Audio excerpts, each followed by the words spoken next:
Hello, हाय, welcome, नमस्ते। मेरा नाम ऋतिक और आज हम फिर से बात करने वाले हैं एक और इंटरेस्टिंग कंसेप्ट के ऊपर। तो ये वीडियो उन बच्चों के लिए मोस्ट इंपोर्टेंट होने वाली है जिनके पास सब्जेक्ट है इंट्रोडक्टरी और बेसिक इकोनोमेट्रिक्स।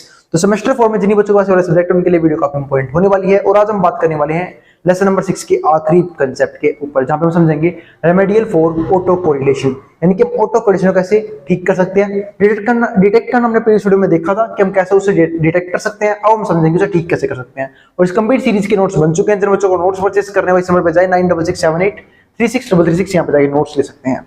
तो जो आज का हमारा कंसेप्ट है वो है auto correlation, remedial measures of auto correlation. ये हमें समझना है, यानी कि कैसे कौन कौन से मेजर्स हैं जिनसे हम ऑटो कोरिलेशन को ठीक कर सकते हैं। क्यों? क्योंकि एक इंपॉर्टेंट असम्पशन है रिग्रेशन एनालिसिस की कि उसमें ऑटो कोरिलेशन नहीं होना चाहिए, यानी कि नो ऑटो कोरिलेशन। ये एक असम्पशन होती है क्योंकि ऑटो कोरिलेशन हमारे जो भी डाटा है उसको क्या बना देता है, एक नॉन रिलायबल या फिर इनएफिशिएंट डाटा बना देता है, जो कि एक काफी खराब रिग्रेशन मॉडल बन जाता है, जिसकी वजह से हम कोशिश करते हैं कि इसको हटाया जाए। तो वही समझेंगे हम। तो remedial measures of auto correlation, तो 5 मेथड्स है। पहला मेथड शुरू करते हैं, करेक्ट फंक्शनल फॉर्म। अब इस करेक्ट फंक्शनल फॉर्म का मतलब यहाँ पे ये है कि हम यहाँ पे कोई ना कोई इंडिपेंडेंट वेरिएबल ऐड करने की कोशिश करेंगे। फॉर एग्जाम्पल जैसे बोले ना करेक्ट फंक्शनल फॉर्म, यानी कि फंक्शनल फॉर्म को चेंज कर देना। तो omission of a independent variable form model can result in auto correlation. तो आप लोगों को पता होना चाहिए कि अगर इंडिपेंडेंट वेरिएबल कभी भी अगर गायब हो जाए किसी भी रिग्रेशन मॉडल से, तो वो भी रिग्रेशन मॉडल में ऑटो कोरिलेशन क्रिएट कर देता है। Therefore, a simple way is to check functional form of regression model carefully and add a predictor variable which is missed. इसका मतलब क्या है कि इसका मतलब क्या है, हमें चेक करना पड़ेगा functional form of regression model की, फंक्शनल फॉर्म कैसी है रिग्रेशन मॉडल की, और उसमें जो मिस्ड वेरिएबल है, जो मिस्ड इंडिपेंडेंट वेरिएबल, उसको ऐड करना पड़ेगा। वही बात यहां पर लिखी हुई है, add a predictor variable which is missed if adding such an independent variable can reduce or eliminate auto correlation। और अगर आपने जो भी मिस्ड इंडिपेंडेंट वेरिएबल है उसको ऐड कर दिया, ऐड करने में कामयाब हो गई, तो पक्का चांसेस है कि आपका जो ऑटो कोरिलेशन है वो क्या हो जाएगा, रिजेक्ट हो जाएगा, खत्म हो जाएगा आपके डाटा आपके रिग्रेशन मॉडल के अंदर से। तो रिड्यूस और eliminate auto correlation in model, then it should be added to the model। और तब हम इसको मॉडल के तौर पे यूज कर सकते हैं, मॉडल में यूज कर सकते हैं। क्यों? क्योंकि अब ये एफिशिएंट भी है, रिलायबल भी है, यानी कि अब आपको इससे कोई भी दिक्कत नहीं है, क्योंकि जो उसकी असम्पशन थी वो फुलफिल हो चुकी है। दूसरा जो हमारा मेथड है, ऐड लैग्ड डिपेंडेंट वेरिएबल। अब ये ऐड लैग्ड डिपेंडेंट वेरिएबल का मतलब क्या होता है कि अब आप यहाँ पे डिपेंडेंट वेरिएबल को क्या कर रहे हो, ऐड कर रहे हो, भी कौन सा लैग दे। यानी कि लैग का मतलब क्या होता है, आप लोगों ने लैग वर्ड काफी बार सुना होगा। लैग का मतलब होता है कि जब भी कोई चीज स्लो हो जाए, ऐसा बोलते हैं ना, जैसे कि कई जगह क्या होता है, फ्री फायर खेलने शौकीन होते हैं, क्या बोलते हैं, मेरा गेम लैग हो रहा है, मेरा फोन लैग कर रहा है। लैग करने मतलब स्लो हो जाना, मतलब एक ऐसे डिपेंडेंट वेरिएबल को यूज कर देना जो बिल्कुल एक तरह से टूचा सा है, ना के बराबर है, पर उसको यूज कर सकते हैं, हम उसको यूज कर सकते हैं किसी चीज के लिए, ऑटो कोरिलेशन को हटाने के लिए। तो वही समझो यहाँ पे। तो to deal with auto correlation in data is to add lagged dependent variable among set of explanatory variable, यानी कि जो भी हमारे एक्सप्लेनेटरी वेरिएबल है उनके पास आप क्या कर दो, ऐड कर दो lagged dependent variable. This will control the dynamics in model, और यह करेगा आपके डायनामिक्स को कंट्रोल करेगा किसी मॉडल के अंदर। And auto correlation can be corrected if degree of serial correlation is low। पर ध्यान रखना, ये मेथड से जब काम आएगा जब आपका जो डिग्री ऑफ कोरिलेशन है वो क्या हो, कम हो, यानी कि जो ऑटो कोरिलेशन की मात्रा क्या है वो ज्यादा बड़ी ना हो, वो क्या है थोड़ी सी कम हो, उसकी वैल्यू क्या हो, थोड़ी ना के बराबर हो। तो अब समझते हैं इसके बाद।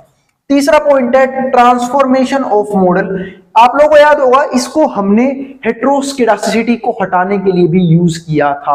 ट्रांसफॉर्मेशन ऑफ मॉडल उस वाले पॉइंट पे भी मैंने आपको समझाया था, और अभी फिर से आ गया है क्या कंट्रोल करने में, ऑटो कोरिलेशन कंट्रोल करने में। अब समझते हैं। तो least square method takes auto correlation among the residuals into account variables in model transformed as, मतलब हम इसके लिए ना लीस्ट स्क्वेयर मेथड को यूज करते हैं किस चीज के लिए, ताकि हम ऑटो कोरिलेशन क्या कर सकें, ट्रांसफॉर्म कर सके। और ट्रांसफॉर्म कुछ इस तरीके से होता है, ये लिखा हुआ है, ठीक है। तो least square method takes correlation among the residuals into account variables in model transformed as follows. यहां पे क्या लिखा है, yt dash equals to yt minus में, ये सिंबल रो का होता है, अगर आप लोगों ने पढ़ा हो जैसे कि अल्फा बीटा गामा होता है, जैसे ये भी एक सिंबल है, इसे पी मत समझना, ये रो सिंबल है, ठीक है। और ये बराबर rho cap Y T minus one, और जो एक्स डैश टी है equals to X T minus में rho X T minus one. Regression model run with transformed variables as Y T dash and xt dash as independent and dependent variables respectively corrects for auto correlation। मतलब हम इसको ऐसा क्या मान के चल रहे हैं, इंडिपेंडेंट वेरिएबल, और जो हमारा xt है इसको हम क्या मान के चल रहे हैं, सॉरी उल्टा बोल दिया मैंने, वो हमारा है डिपेंडेंट वेरिएबल और ये हमारे पास क्या है, इंडिपेंडेंट वेरिएबल की तरह ट्रांसफॉर्मेशन के लिए यूज कर सकते हैं ताकि हम ऑटो कोरिलेशन को करेक्ट कर सके। एक बात ध्यान रखना, जो आपने ये सिंबल है ये पहली बार नहीं सुना, ये जो रो सिंबल है आप लोगों ने शायद 10th में वो पढ़ा था चैप्टर फिजिक्स में इलेक्ट्रिसिटी, वहां पे ये भी सिंबल यूज हुआ था एज अ रेजिस्टिविटी को शो करने के लिए। याद है? बोलो सर नहीं याद है, कोई दिक्कत नहीं है, आप आगे बढ़ो। अब अगला पॉइंट हमारे पास क्या है, फोर्थ है, वो है फर्स्ट डिफरेंस फॉर्म। अब ये फर्स्ट डिफरेंस फॉर्म क्या होता है, अब वो समझते हैं। जैसे कि हमने एस्टिमेट किया रो को, ये रो का सिंबल है, estimated rho is subject to sampling error. ये क्या काम करता है, एरर्स को सैंपल करने में काम करता है, यानी कि एरर्स को निकालने में काम करता है, सैंपलिंग एरर्स। जैसे कि अगर मान लो हम डाटा को किसी पॉपुलेशन में कैलकुलेट करते हैं और जब पॉपुलेशन बहुत बड़ी होती है तो हम क्या यूज करते हैं, उसका सैंपल यूज करते हैं, है ना। उस डाटा में से कोई ना कुछ वैल्यू निकाल ली और उस पर हम क्या करते हैं, उस डाटा मतलब उस डाटा पे हम डाटा निकालने की कोशिश करते हैं, मतलब उस पॉपुलेशन में डाटा निकालने की कोशिश करते हैं, ठीक है। तो ऐसे ही ना एरर्स का भी सैंपल होता है। एरर्स का सैंपल होने का मतलब क्या है कि मान लो कि बहुत सारी गलतियां हो गई है ना, तो हम उसमें सैंपल निकाल लेते हैं ताकि हम मोटा मोटा एरर्स का पता लगा सके कहां कहां हुई है और कितनी मात्रा में हुई है, ज्यादा डिग्री की तो नहीं है, कम डिग्री की तो नहीं है, ऐसे चेक करने के लिए। तो estimated rho is subject to sampling error. A simple way is to run regression model with the first difference dependent and independent variables. This method is useful when the estimated D statistics, ये ध्यान रखना, ये method हम जब use करते हैं जब जो डी स्टैटिस्टिक्स है, जिसकी बात मैं प्रीवियस वीडियोस में कर चुका हूं, प्रीवियस वीडियो में किया मैंने, जहां पे मैंने इस मेथड का फॉर्मूला भी लिखवाया हुआ है और आपको समझाया भी है। जब इसका मात्रा क्या हो, इसकी मात्रा कम हो, यानी कि इसकी वैल्यू कम हो, तब ही हम इस मेथड को यूज करेंगे, वरना हम इस मेथड को यूज नहीं कर सकते। Implicit assumption of this technique is that the first difference of errors is independent। और जो इम्प्लिसिट असम्पशन है वो इस टेक्निक की, वो क्या है कि जो फर्स्ट डिफरेंस ऑफ एरर वो क्या है हमारा, इंडिपेंडेंट होना चाहिए। पांचवा, वाइट्स रोबस्ट स्टैंडर्ड एरर। अब वाइट रोबस्ट स्टैंडर्ड एरर समझने की कोशिश करते हैं। अब इसमें क्या है, auto correlation in data does not affect unbiasedness. अब एक बात ध्यान रखना, जो ऑटो कोरिलेशन है सबको पता है, ऑटो कोरिलेशन का मतलब क्या होता है कि जब भी हम किसी दो वेरिएबल्स को किसी दो अलग अलग टाइम में हम लोग आप कोरिलेट करने की कोशिश करते हैं, उसको हम क्या बोलते हैं, ऑटो कोरिलेशन। लेकिन हमें वहां पे क्या करना है, उसे नो ऑटो कोरिलेशन में रखना है, यानी कि हमें टाइम सीरीज के अंदर क्या रखना है, डाटा को अलग अलग रखना है, रिग्रेशन मॉडल को अलग अलग रखना है। तो इसलिए हम डाटा के अंदर नो ऑटो कोरिलेशन क्रिएट करने की पूरी कोशिश करते हैं।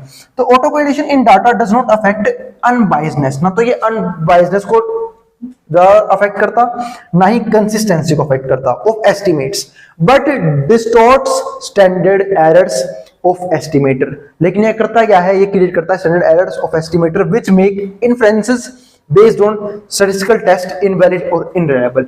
इसका मतलब क्या है कि अगर किसी डाटा में ऑटो कोरिलेशन है तो ना तो वो अनबायसनेस को अफेक्ट करेगा, ना ही वो कंसिस्टेंसी को अफेक्ट करेगा, लेकिन ये बहुत सारी स्टैंडर्ड एरर क्रिएट करेगा, जिसकी वजह से हमने जो भी इन्फ्रेंसेस बनाए होंगे ना, किसके इन्फ्रेंसेस बनाए होंगे या फिर बेस्ड ऑन स्टैटिस्टिकल टेस्ट, यानी कि जो भी टेस्ट में यूज किया होगा उसके बेसिस पे हमने इन्फ्रेंसेस बनाए होंगे, इनवैलिड और अनरिलायबल, वो सारे क्या हो जाएंगे, इनवैलिड हो जाएंगे, गलत हो जाएंगे, और क्या हो जाएंगे, अनरिलायबल हो जाएंगे।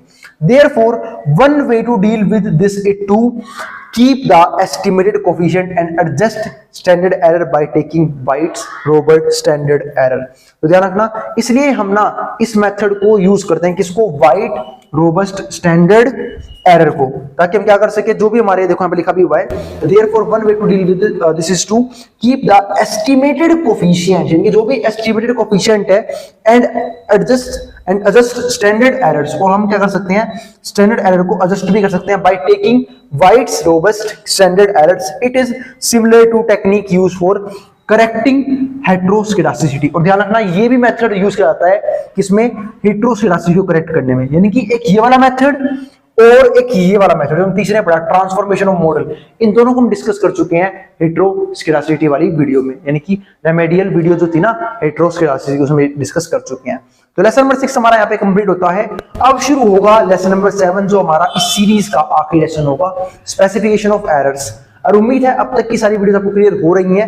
ठीक है, टेक्निकल चीजें ज्यादा हैं, आप लोगों को याद ज्यादा करना पड़ेगा और रट्टा ज्यादा मारना पड़ेगा, क्योंकि प्रैक्टिकल कंसेप्ट कम है। जहां पे कैलकुलेशन होती है ना वहां पे माइंड ज्यादा कैलकुलेटिव तरीके से चलता है। लेकिन दिक्कत है ये पूरा का पूरा जो सीरीज मैंने बनाई है वो ज्यादातर किसके ऊपर है, टेक्निक्स के ऊपर, और टेक्निकल चीजें ज्यादा है, आपको याद फालतू करना पड़ेगा इसके अंदर। तो आपको हर एक चीज ध्यान से याद करनी होगी, चाहे वो अजम्पशंस हो, चाहे उनके फॉर्मूले हो, चाहे उनका बेसिक कंसेप्ट हो। तो मिलते हैं नेक्स्ट वीडियो में। और अगर भाई वीडियो में फिर भी किसी तरह की क्वेरी रह जाए, कोई भी सजेशन हो, आप नीचे कमेंट बॉक्स में कमेंट कर देना, मैं उस क्वेरी को रिजॉल्व करने की पूरी कोशिश करूंगा। मिलते हैं नेक्स्ट वीडियो में जहां पे हम बात करेंगे लेसन नंबर 7 के ऊपर। तो अब जिसको जो उतार सकता है मैं बोर्ड के सामने से।